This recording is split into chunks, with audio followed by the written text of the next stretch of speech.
The United States of America stands on the edge of an unprecedented constitutional crisis. Donald Trump's positive COVID-19 test, just over a month before Election Day, leaves the process in doubt. And even White House insiders are saying they don't know how this pans out.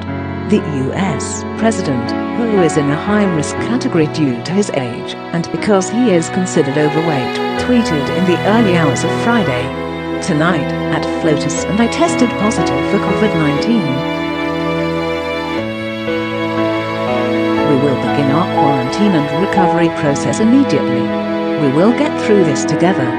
The president's doctors say his symptoms remain mild as light fever, fatigue and cold-like symptoms.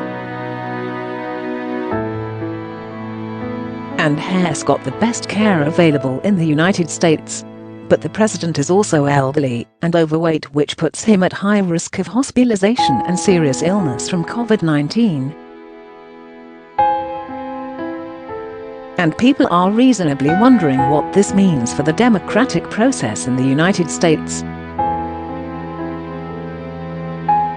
Here's what we know about what happens when the presidential candidate dies or is incapacitated.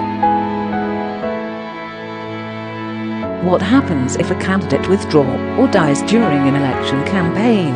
Oddly enough, not a lot. Not straight away, anyway. If a candidate withdraws or dies, their name would normally remain on the ballot paper, and people can continue to vote for them. As such, it's entirely possible for a dead or withdrawn candidate to win. Wait, what? Yep. While in all likelihood the Republican Party would seek to put a new candidate on the ballot, it's unlikely they would have time to do so before November 3. And let's not forget, millions of Americans have already voted through early voting in some states and postal ballots. But what if he wins? Then it gets complicated. Presidential elections are won and lost according to the electoral college system. Each state has a certain number of electoral college votes, distributed, more or less, according to the size of the state. The votes cast on Election Day is really just an instruction to each state's electors to vote for the winning candidate in the college. And if the person they're supposed to vote for is no longer available, it's not always clear what happens next. In most states, they're bound by law to vote for the dead candidate. But in reality, they'd probably end up voting for the replacement put forward by the Republican Party. And while that candidate doesn't have to be Vice President Mike Pence, it would be extraordinary for them to pick anybody else. The big problem would be if the Republican Party couldn't agree on a replacement candidate.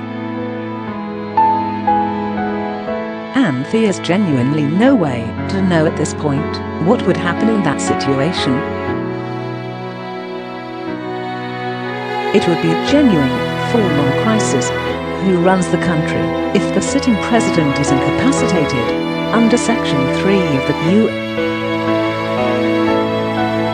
U.S. Constitution's 25th Amendment, adopted in 1967 following the 1963 assassination of President John Kennedy, Trump could declare in writing his inability to discharge his duties. Vice President Mike Pence would become acting president, although Trump would remain in office. U.S. election 2020, the president would regain his powers by declaring in writing that he is again ready to discharge them. The 25th Amendment Section 4 also offers a path to stripping a president of power if, for instance, his cabinet believes he has become incapacitated, but this has never been invoked.